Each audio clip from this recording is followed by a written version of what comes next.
I rather enjoyed the response video I made last week, and as luck would have it, I just stumbled on a TJ Kirk video reacting to an article in USA Today called 20 politically incorrect songs that'd be wildly controversial today. I'll try to make sure my voice in these responses is extra loud in this video, otherwise you could well fall asleep. What the fuck wouldn't be wildly controversial today? People today are fucking experts at being offended. As you appear to be about this article.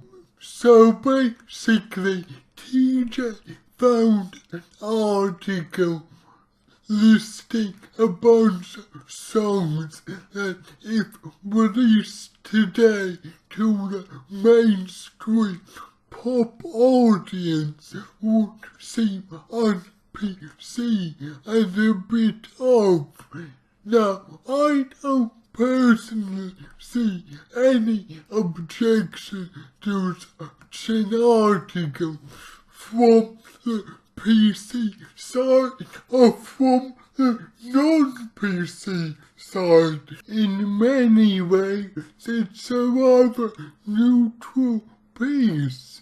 However, it is quite clear that our old friend Captain Kirk doesn't agree with me.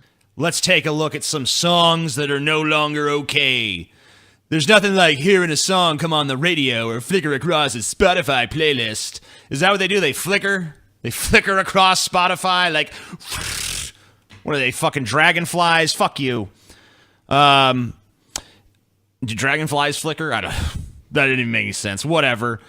Anyway, you're flicking through the fucking radio shit. You see a song. Sorry, TJ. What did you say there? Right, first thing to tell you, most people hear songs. Okay, you may be different, but as you're wearing dark glasses in what looks like a dark room, I suspect you see less things than most people, let alone things that are invisible, like fucking audio. I mean, it's possible you have superpowers, but if you did have superpowers, I suspect you couldn't logically be an atheist, which is a coincidence because also, judging by your content, I really doubt you're that amazing too. That you haven't heard in a while, and you start to listen and you realize, was this song always this offensive? I've never had that experience, mostly because I'm not a little bitch. The answer, yes, it probably was. Standards have changed quite a bit in terms of what references the culture at large deems offensive in its hit songs.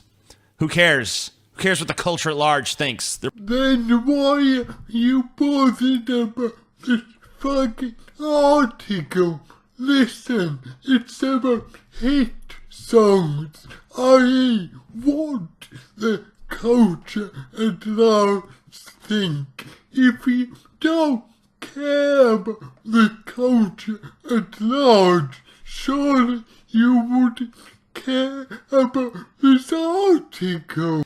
Maybe if we weren't such uptight, prudish, reactionary fucking goons who try to control what words and concepts artists can use to express themselves, maybe if we weren't like that, the state of music wouldn't be an abysmal fucking festering wound on the fucking surface of the goddamn cultural zeitgeist.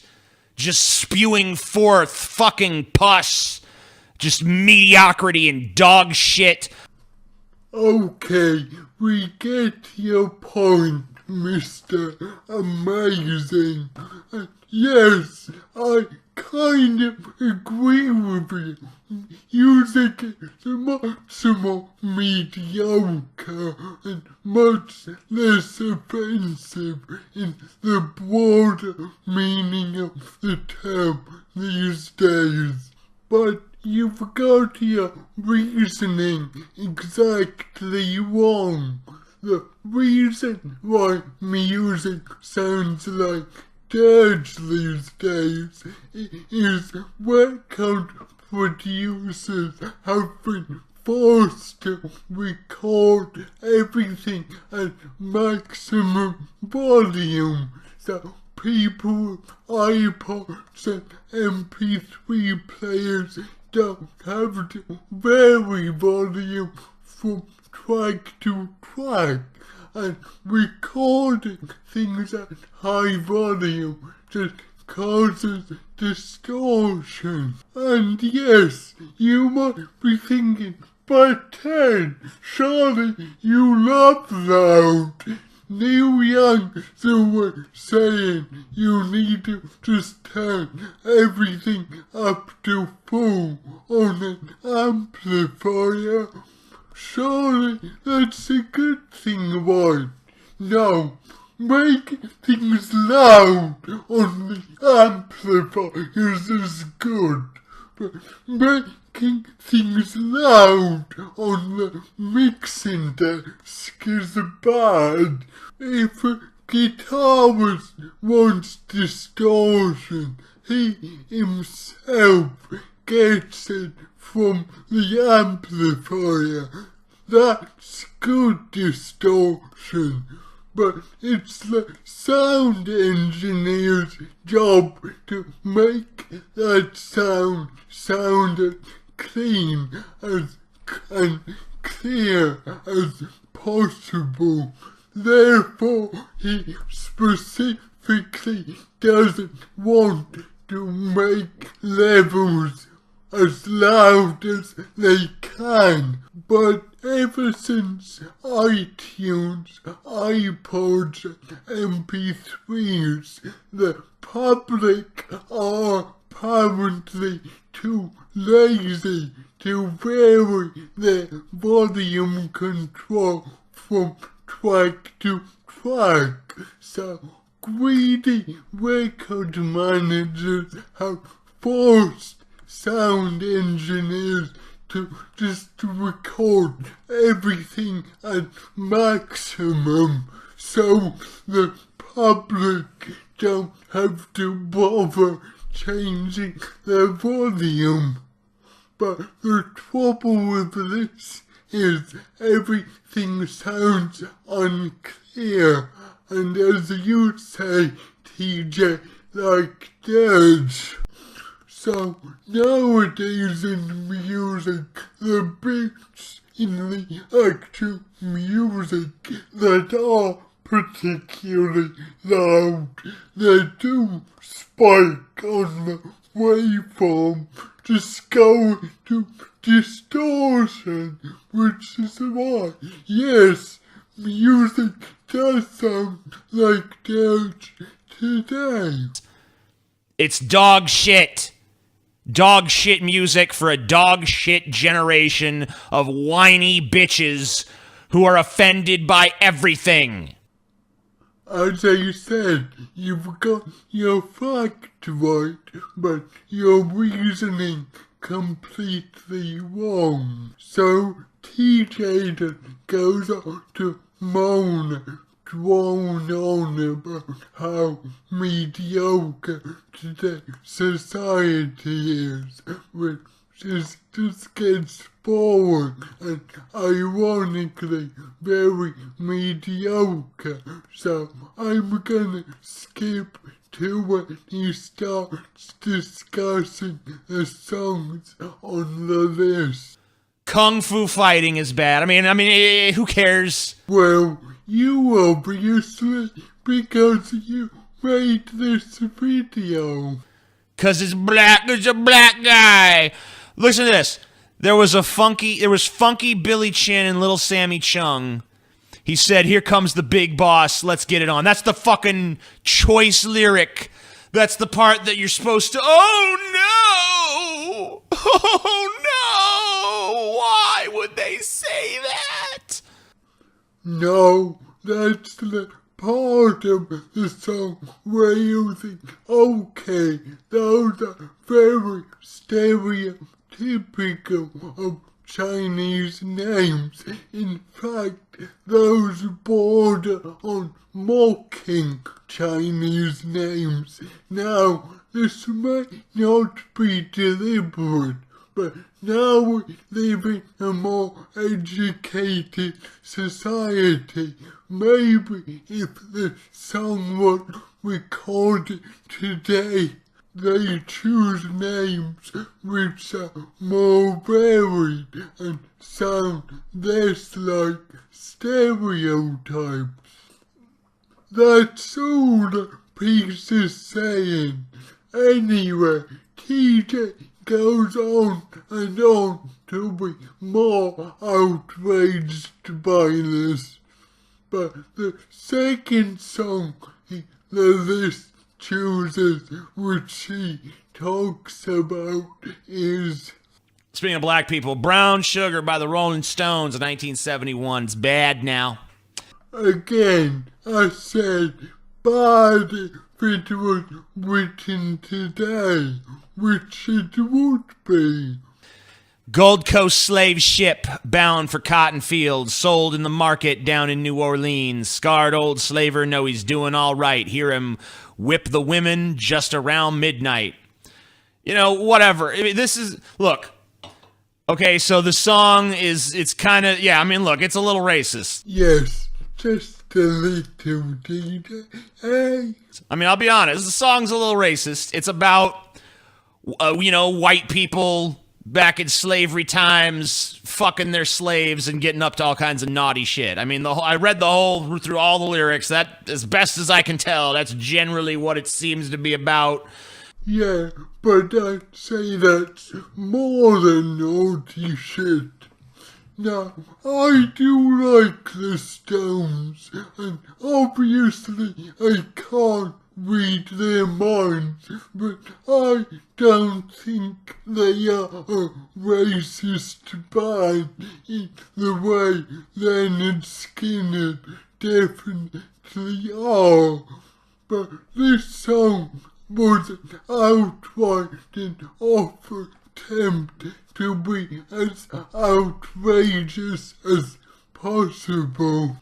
Given the Stones were hugely influenced by early Delta blues, they obviously picked up these references from that music, and for some reason they thought about spitting out those references into a shocking, feel-good pop song, and obviously it massively missed the mark. So I agree, the song is very offensive.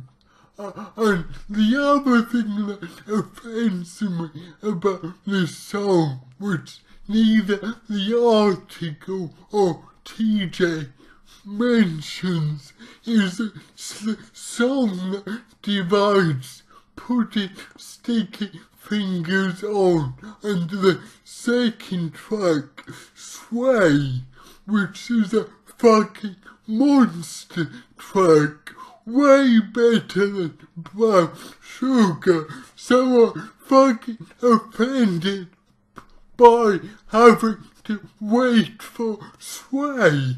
When I put Sticky Fingers on, I want to hear Sway right away. And second up, we have... So, Under My Thumb, that's another one. Choice lyric, under my thumb, the squirming dog who's just had her day. Under my thumb, a girl who has just changed her ways. Another disgusting entry in the Stone Songbook. Yes, disgusting if it appeared in the charts today, which it would be, because it's about abusing and manipulating a woman. Why shouldn't this be offensive if it came out today? We live in a much more progressive age, and I'm glad that the majority of people now think this is disgusting. The song about a woman who's been molded to talk when she's spoken to is an embarrassment for even existing. Okay, so I mean, like, let's be real here. There are relationships like this, okay? And it's not all, you know, the dude with the chick under his fucking thumb. There's plenty of relationships where it's the other way around. Yes, but the point of this article is the song seems to be romanticizing that, which I hope people would agree it's not really on. And also, the fact the song is in the first person, which sounds like Mick Jagger is saying this is how he feels. Again, that may not be true. It may be written in the voice of a character, but if the song appeared today as a hit, most people would think, hang on, that's not really okay. Which again, surely is a good thing. Like, look at Steve Shives and his girlfriend. Oh, fuck up, TJ. You're worried you might be losing some of your brain-dead fans by now, so you randomly shove in some Shives bashing just to make sure they still stay with you. Pathetic. So TJ just goes on to say, but maybe this is a thing, but maybe some relationships are like this.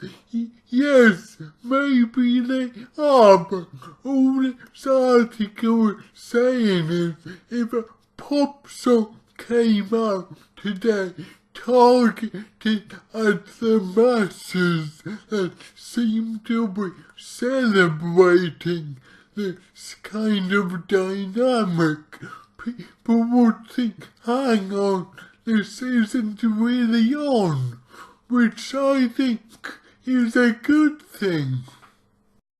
Okay, the next song on the list that TJ has a problem with people having a problem about is You're So Gay by Katy Perry. Here's the offending lyric. I can't believe I fell in love with someone who wears more makeup, and you're so gay and you don't even like boys.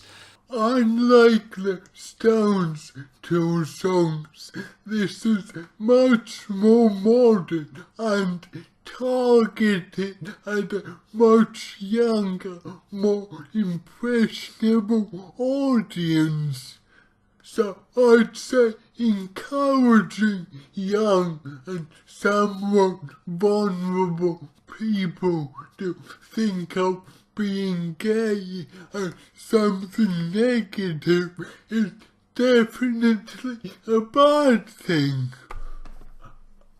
And now TJ just goes on and on about maybe it's just describing a characteristic. Maybe the guy does have slightly gay seeming traits. Yeah, maybe he does, but why describe it in a way that makes it seem like a bad thing to young people who are very impressionable. That's what the article is having an issue with, and that's what I think most people would have an issue with if it came out today. Now, the article discussing Do They Know It's Christmas by Band-Aid with its rather disparaging views on how helpless Africans are. Turning Japanese by the vapors, which is quite obvious why that's offensive nowadays, and the song I'm an Indian Outlaw by Tim McGraw, and the objections to those songs nowadays are quite obvious and valid. But you can imagine the dull, boring, fake outrage TJ comes up with, so I'll spare you that. Okay, I'm now gonna skip to what Kevin Logan would call the inevitable bit about rape. Hey, cool dancing sheep and all the things Kev does in his videos. Rape Me by Nirvana, 1993. Why It Wouldn't Fly Today. We get it. Kurt was a deeply tortured soul. He probably, in retrospect, could have expressed this one better. Yeah, the deeply tortured soul that captured a generation with by bearing that tortured soul should have expressed himself in a way that was more comfortable to us, don't you think? In some ways, I get your point here, TJ, because back when he recorded this song was just considered to his audience as a very bleak look at his troubled soul. But for better or for worse, if the song came out now, marketed at the music, most pop music is marketed at, it would sound like a celebration of rape, which isn't on. So again, I don't see what your problem is. Fuck you! How stupid can you fucking be? Pretty sure I'm looking at it. I didn't think anyone was this fucking dumb. I've been on YouTube making fun of dumb people for 12 fucking years, and I didn't know any motherfuckers were this fucking dumb.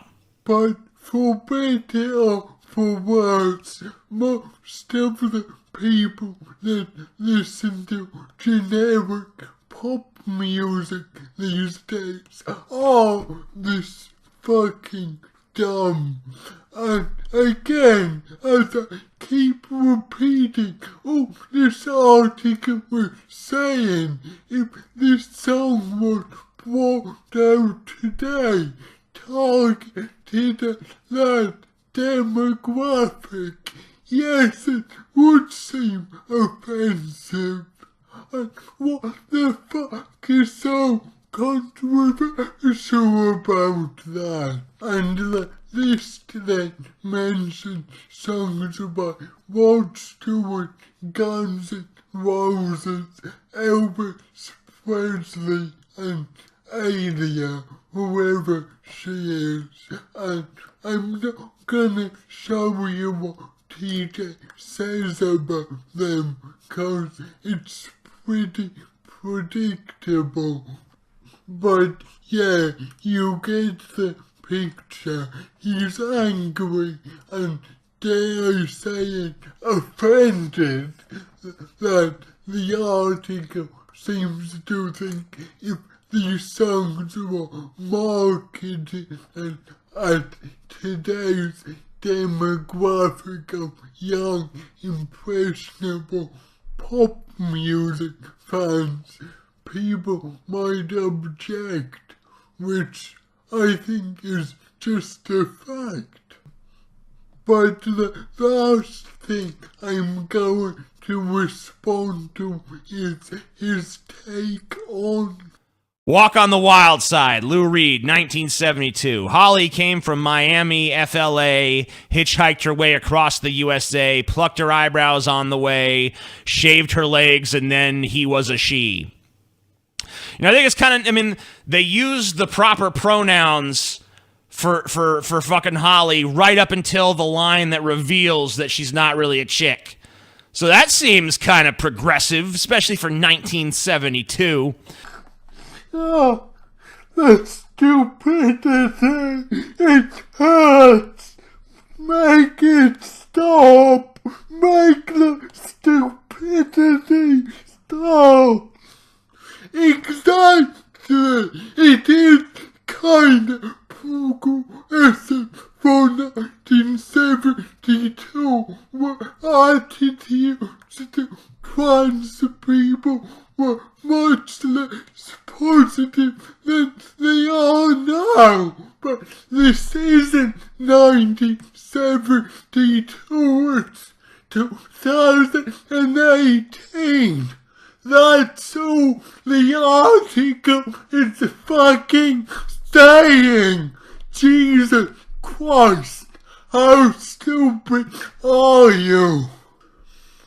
I seriously can't take anymore, but you're not missing much either. You can see the complete list, see TJ's video if you really want to. Though I advise you don't, he's less audible than me.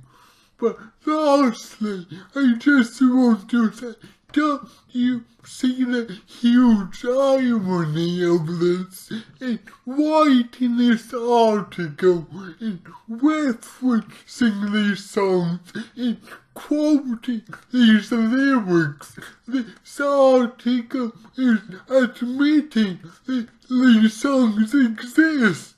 And if you were to be slightly cynical, you note that this article was written primarily for entertainment value, therefore is in itself deriving some kind of perverted pleasure out of all these disgusting things. Right, if you excuse me, I'm off to listen to some old on PC Delta Blues.